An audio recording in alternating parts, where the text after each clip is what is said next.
Hello दोस्तों, इस video में हम लोग सीखने वाले हैं बहुलक कैसे निकाला जाता है, यानी कि मोड कैसे फाइंड किया जाता है। तो चलिए देखते हैं। देखिए दोस्तों, सबसे पहले तो आपको क्वेश्चन इस तरह से दिया जाएगा बहुलक निकालने के लिए या फिर मोड निकालने के लिए। एक साइड लिखा रहेगा वर्ग अंतराल, जिसे क्लास इंटरवल भी बोला जाता है, ऐसे दिया रहेगा, और एक तरफ लिखा रहेगा बारंबारता यानी फ्रीक्वेंसी। वर्ग अंतराल आपको इस तरह से दिया जाएगा 0 से 20, 20 से 40, 40 से 60, 60 से 80, 80 से 100 और यहाँ 100 से 120। यहाँ पर देखिए इस तरह से जो डिस्टेंस के साथ जो दिया रहेगा अंतर के साथ, तो इसे वर्ग अंतराल बोलते हैं। और उसके बाद बारंबारता हमारा इस तरह दिया जाएगा, कोई भी नंबर नीचे लिखा रहेगा। तो हमें बहुलक ज्ञात करने के लिए जब हम ज्ञात करेंगे तो देखिए आपको इस तरह से निकालना है, या फिर कभी कभी क्वेश्चन इस तरह से भी पूछा जाता है। जैसे यहाँ पर देखिए ये हॉरिजेंटली लिखा हुआ है, ये हमें वर्टिकली भी दिया जाता है कभी कभी क्वेश्चन। तो हम यदि सॉल्व करेंगे तो हम वर्टिकली लिख लेंगे, ठीक है। अब देखिए बहुलक जो भी वर्ग अंतराल ऐसे लिखा गया था उसे हम इस तरह से लिख दिए हैं, और जो इस तरह से लिखा गया था उसे हम यहाँ पर बगल में लिख दिए हैं। क्लियर है। अब देखिए क्या करते हैं। तो सबसे पहले हम बहुलक निकालेंगे, तो बहुलक का पहले हमें फॉर्मूला पता होना चाहिए। तो चलिए देखते हैं हमारा फॉर्मूला क्या है बहुलक के लिए। तो बहुलक का फॉर्मूला जो होता है यानी mode is equal to L plus bracket under F1 minus F0 by 2F1 minus F0 minus F2 into H. तो हमारा ये फॉर्मूला है। अब इस फॉर्मूले में हमें ये सभी को पुट करना है, यानी डाटा जो F1 F0 ये सभी है हमें फाइंड करना होगा पहले क्वेश्चन से, और उसे हमें यहाँ पुट करना होगा और हमें आंसर निकालना होगा। क्लियर। तो सबसे पहले यहाँ पर L लिखा गया है, तो हम यहाँ पर L लिख देते हैं, क्या होगा। तो चलिए यहाँ पे हम लिखते हैं L, उसके बगल में F1 लिखा है, F1 लिख देते हैं। यहाँ पे F0 लिखा हुआ है, F0 लिख देते हैं। F2 यहाँ पे है, यहाँ F2 लिख देते हैं, और एक H दिया हुआ है, H लिख देते हैं, ठीक है। ये सभी डाटा को अब हम पता करेंगे कि क्या होगा, ठीक है।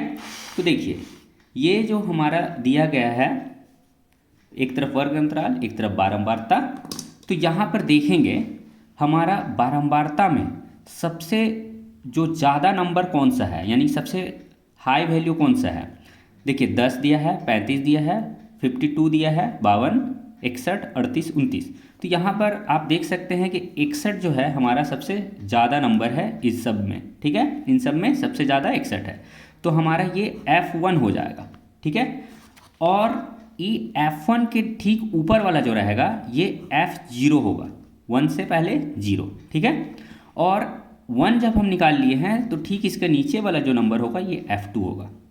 सबसे पहले क्या किए हम, बारंबारता में सबसे जो ज़्यादा नंबर था यानी ज़्यादा वैल्यू नंबर था वो हम निकालेंगे, F1 वो कहलाएगा। ठीक इसका ऊपर वाला F0, देन F1 के ठीक नीचे वाला F2।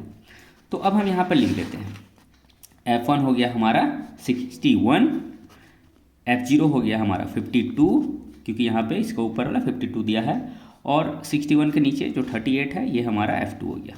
क्लियर है। अब L और H बचा, ये कैसे निकलेगा। तो देखिए F1 जो सबसे ज़्यादा वाला नंबर है उसका ठीक बगल में जो नंबर है यहाँ पर 60 से 80, तो ये जो पहला है वो हमारा L होगा, ठीक है। और ये दोनों का बीच का अंतर कितना का है, तो 80 में से 60 घटाएंगे तो 20 आता है, यानी हमारा H जो होगा वो हमारा 20 होगा। क्लियर है। तो अब ये सभी डाटा को हम यहाँ पर पुट करेंगे। तो सबसे पहले क्या करते हैं, L का वैल्यू हमारा कितना है 60, तो यहाँ लिखते हैं 60 प्लस ब्रैकेट दे देते हैं और इंटू H का वैल्यू कितना है 20, यहाँ पर हम लिख देते हैं साइड में 20। क्लियर। अब F1 देखिए यहाँ लाइन खींचे, ये वाला F1 कितना है हमारा 61 है, माइनस करेंगे क्योंकि यहाँ माइनस लिखा है। F0 का वैल्यू 52 है, 52। क्लियर। अब देखिए नीचे 2F1 है, यानी कि F1 का वैल्यू जो 61 है इसमें केवल 2 से मल्टीप्लाई करना है। 2 F1 का वैल्यू 61 जो हम निकाले हैं वही लिखेंगे, माइनस देंगे, यहाँ माइनस है इसलिए F0 52 है, 52 लिख देते हैं, माइनस F2 क्या है हमारा 38 दिया है, यहाँ 38 लिख देते हैं। क्लियर है। अब देखिए क्या करेंगे, इसे सॉल्व करना है। पहले 60 लिखेंगे, ये प्लस देंगे, और ब्रैकेट के अंदर जो लिखा हुआ नंबर है इसे पहले सॉल्व करेंगे। तो कैसे सॉल्व करते हैं, तो देखिए ये लाइन खींच देते हैं हम ये। अब 61 से 52 माइनस हम कर लेते हैं, तो हमारा क्या आता है 9 आता है, यहाँ 9 लिख देते हैं। ठीक है। अब देखिए यहाँ 61 को 2 से मल्टीप्लाई करते हैं तो क्या आ जाएगा, 2 एकम 2 और 6 दूनी 12 यानी 122 आ गया। अब देखिए ये 52 माइनस में है और यहाँ -38 है, तो याद रखिए माइनस माइनस प्लस होता है, यानी हमें 52 में 38 को ऐड करना होगा। ठीक है, तो देखिए 50 यहाँ पर देखिए 52 में यहाँ 8 जोड़ देंगे 60 हो जाएगा और 60 में 30 जोड़ देंगे तो 90, यहाँ आ गया 90। ठीक है, कितना आ गया, 90 आ गया। अब देखिए यहाँ पर 60 लिखेंगे प्लस ये 9 लिखेंगे और देखिए 122 में से -90 करेंगे तो हमारा कितना आएगा, 32 आएगा। 32 122 है ना, यहाँ पर माइनस के 90 तो 32 आया, 32 आया, गुणा यहाँ 20 था पहले से 20 लिख देते हैं। क्लियर है। अब देखिए क्या करते हैं, हम यहाँ लिखेंगे 60 प्लस, अब यहाँ देखिए 32 है ये, है ना, अभी से हम काटते हैं ये 20 से, तो देखिए 2 एकम 2, 2 छिके 12 यानी कि 16 बार में कट गया, ये कटेगा 10 बार में, 2 का पहाड़ा से 20 10 बार में आता है, काट दिए।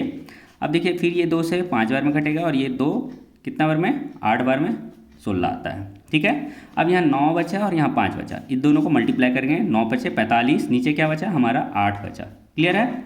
अब देखिए यहाँ पर 60 लिखा हुआ है प्लस, अब 8 को हम 45 से भागा देंगे, यानी 45 को 8 से भागा देंगे तो 8 पंचे 40, ये 5 आया, पॉइंट बैठाएंगे 0 आएगा, 8 चौके 32, 8 पंच 40, 8 छिके 48।